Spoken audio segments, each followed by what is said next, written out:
nga ba nagmumula ang masarap na peanut brittle? Dahil dito sa Mangaldan, may isang brand na matagal nang nagbibigay tamis sa ating merienda at pasalubong. Ito ang Romana Peanut Brittle mula sa Rotico Food Products. Alamin natin ang kanilang kwento.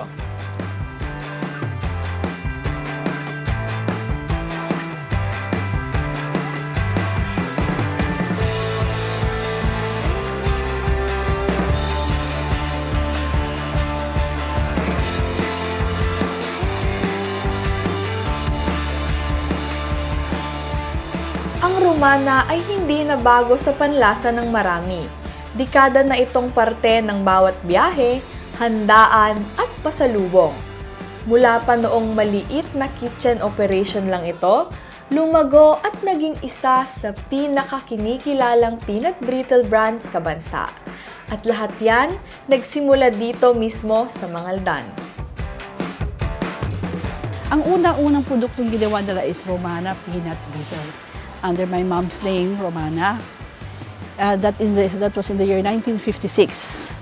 So nagsimula lang muna sa kusina, tapos patikim-tikim mga kapatid, mga relatives mag-order, gano'n, hanggang nag-order na by dozen. Gano'n lang, relatives and friends, doon na lumaki. And then one time subukan natin sa Baguio, sabi niya kasi maraming pasalubungan doon. So my mom brought it to Baguio. Talagang hardworking nanay ko yung napakasipag. So, tapos i-distribute niya. At the end of the day, magbabayad na sila. Hanggang ilan na yung nag-order sa kanya, ganoon nagsimula ang peanut brittle sa Baguio. So, Romana Peanut Brittle, unang-unang peanut brittle sa Baguio. And the rest is history. Kaya dumami ang iba-ibang klaseng peanut brittle. Unang-una kasi, what pushed my mom to go further. Siyempre, we're a family of 10. So, kailangan talaga kumayod. So, she never stopped working. Madaling araw yan, i-deliver, nagluluto. And then, ang motto niya is quality first before anything else. We do not sacrifice quality. Kung ano yung dati na quality ingredients, ganun pa rin. So, hanggang ngayon, ganun pa rin. And then, we are trying to improve other recipes. Siyempre, mga customers namin, tumatanda na rin, mga medyo diabetic na. Kaya sabi ko, sige, gawa naman tayo ng less sugar. So, nagdadagdag kami. Aside from the classic, meron kami ibang flavors na. We have less sugar, cinnamon, spicy mix gourmet. I'm experimenting on the peanut butter brittle.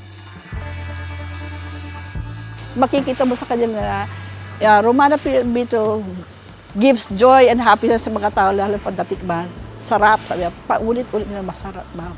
So, ang aming memories when we go to Baguio, even it's made in Pangasinan, is Romana Peanut Brittle. Ang dami na nagtatanong na rin. Kasi sabi niya, bakit po kayong hindi nag-export, ma'am? Kasi dito puno na kami ng order eh. So, we will see what comes. Mahirap kasi magbigay ng napakataas na pangarap, pero we live day by day. Tingnan natin po kung anong makakaya ng Romana Peanut Brittle. Pero we want to stay. Kasi my mom said, Mabel, you have to maintain this. Yung legacy ko ito, sabi niya. So, I want people to remember me sa Romana Peanut Brittle. Yan, part ng heritage ng Romana Peanut Brittle sa Pangasinan.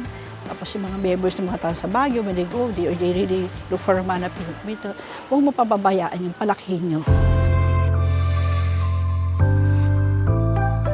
Gamit ang tradisyonal na recipe at tamang timpla ng mani, asukal at tiyaga, ang bawat batch ng Romana Peanut Brittle ay lutong bahay ang lasa, pero world-class ang kalidad. Walang shortcuts, walang preservatives, puro lang sarap at alaga. Sa likod ng tamis ng produktong ito ay ang dedikasyon ng mga lokal na manggagawa ng Mangaldan. Sama-sama nilang pinapanday ang matamis na pamana ng Romana, isang kwento ng pamilya, negosyo at komunidad. Kami kasi family, importante ang family. So, nagsisimula sa tulong muna sa either core family, relatives, mga relatives namin na hindi masyadong well-off, they come and help us out. Hanggang palaki ng palaki within the community from Mangaldan. So, our employees are from here, Mangaldan. we opted na ang aming mga ingredients local, especially the peanuts, so we can help the local farmers. Dito kasi para kaming pamilya. Mga pamilya kami, kung anong kaya maitulong, nagtutulungan. Hindi kami yung typical na negosyante na kung hindi ka namin need, wag na. Kami, if they're kaya pa naman, they're doing good, we maintain them as long as they can. They are most welcome to help out. So very supportive kami. Marami naman silang mga benefits din kasi dito. So tuwang-tuwa sila.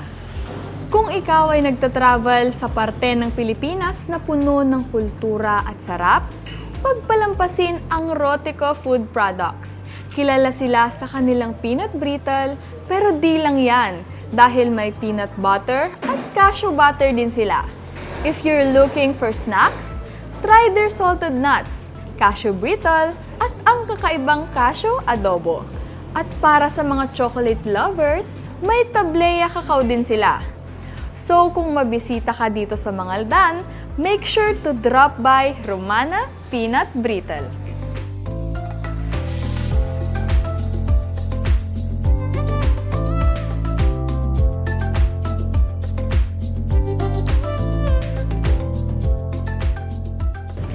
Mula sa simpleng mani, naging simbolo ito ng galing at tatag ng isang pamilyang Pangasinense. Ang Romana Peanut Brittle ay isang patunay na hindi mo na kailangang bumiyahe ng malayo para malasahan ang kalidad at kasaysayan.